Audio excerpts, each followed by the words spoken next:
ಬಿಜೆಪಿಯ ಮತಗಳ್ಳತನ ಬಯಲಾದ ನಂತರ ಮೋದಿ ಅವರ ವರ್ಚಸ್ಸು ಕುಸಿಯಲಾರಂಭಿಸಿದೆ. ದಿನೇ ದಿನೇ ಹಿಗ್ಗುತ್ತಿರುವ ರಾಹುಲ್ ಗಾಂಧಿ ಅವರ ಯಾತ್ರೆಯಿಂದ ತಬ್ಬಿಬ್ಬಾಗಿರುವ ಮೋದಿ ಅವರು ಜನರ ಗಮನವನ್ನ ಬೇರೆಡೆ ಸೆಳೆಯಲು ತನ್ನ ತಾಯಿಯನ್ನ ನಿಂದಿಸಿದ್ದಾರೆ ಎಂದು ಗೋಳಾಡಲು ಮುಂದಾಗಿರೋದು ಈಗ ಬಹಿರಂಗ ಸತ್ಯ. ಒಂದು ಹೆಣ್ಣನ್ನ ಅಪಮಾನಿಸೋದು ನಿಜಕ್ಕೂ ಒಪ್ಪತಕ್ಕ ವಿಷಯವಲ್ಲ. ಆದ್ರೆ ಇವತ್ತು ತಮ್ಮ ತಾಯಿ ಹೆಸರಿನಲ್ಲಿ ಗೋಳಾಡುತ್ತಿರುವ ಇದೇ ಮೋದಿ ಅವರು ಈ ಹಿಂದೆ ಹೆಣ್ಣು ಮಕ್ಕಳ ವಿಚಾರದಲ್ಲಿ ಹೇಗೆ ನಡೆದುಕೊಂಡಿದ್ದರು ಎಂಬ ಸ್ಯಾಂಪಲ್ಗಳು ಇಲ್ಲಿವೆ. ಮೋದಿಯೊಮ್ಮೆ ಸೋನಿಯಾ ಗಾಂಧಿ ಅವರನ್ನ ಜರ್ಸಿ ಹಸು ಎಂದು ಕರೆದು ಅವರ ವಿದೇಶಿ ಮೂಲವನ್ನ ಅಪಹಾಸ್ಯ ಮಾಡಿದ್ರು. ಮತ್ತೊಮ್ಮೆ ಕಾಂಗ್ರೆಸ್ಗೆ ವಿದ್ವಾ ಎಂದು ಕರೆದು ಗಂಡರನ್ನ ಕಳೆದುಕೊಂಡ ಸೋನಿಯಾ ಅವರ ದುರ್ವಿಧಿಯನ್ನ ಆಡಿಕೊಂಡಿದ್ರು.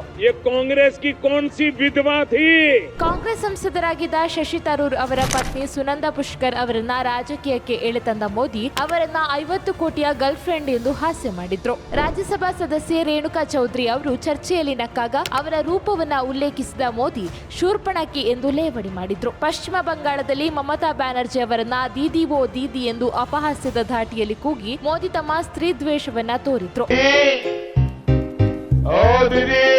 ಮೋಸ್ಟ್ ಇಂಟ್ರೆಸ್ಟಿಂಗ್ಲಿ ತನ್ನ ಯಾವ ತಾಯಿಗೆ ಅಪಮಾನ ಮಾಡಿದ್ದಾರೆ ಎಂದು ಮೋದಿ ಗೋಳಾಡುತ್ತಿದ್ದಾರೋ ಅದೇ ತಾಯಿಗೆ ಸ್ವತಃ ಮೋದಿ ಅವರೇ ಅಪಮಾನ ಮಾಡಿದ್ದುಂಟು. ತಾನು ಎಲ್ಲರಂತೆ ತಂದೆ ತಾಯಿಯಿಂದ ಹುಟ್ಟಿಲ್ಲ, ಸಾಕ್ಷಾತ್ ದೇವರೇ ಕಳುಹಿಸಿಕೊಟ್ಟಿದ್ದಾನೆ, ನಾನು ನಾನ್ ಬಯಾಲಜಿಕಲ್ ಎನ್ನುವ ಮೂಲಕ ತನ್ನನ್ನು ಹೆತ್ತು ಹೊತ್ತು ಸಾಕಿದ ತಾಯಿಯ ತ್ಯಾಗವನ್ನೇ ಮೋದಿ ಕ್ಷುಲ್ಲಕಗೊಳಿಸಿದ್ರು. ಆದ್ರೆ ಈಗ ವಿಕ್ಟಿಮ್ ಕಾರ್ಡ್ ಪ್ಲೇ ಮಾಡಿ ಸಿಂಪತಿ ಗಿಟ್ಟಿಸಿಕೊಳ್ಳಲು ಆ ಮೂಲಕ ಮತಗಳ್ಳತನದ ಚರ್ಚೆಯ ಗಮನ ತಿರುಗಿಸಲು ನೋಡುತ್ತಿದ್ದಾರೆ. ಜನರನ್ನ ಮೂರ್ಖರು ಎಂದುಕೊಂಡ ನಾಯಕ ಮಾತ್ರ ಹೀಗೆ ಹಿಪೋಕ್ರೆಟಿಕ್ ಆಗಿ ವರ್ತಿಸಬಲ್ಲರು.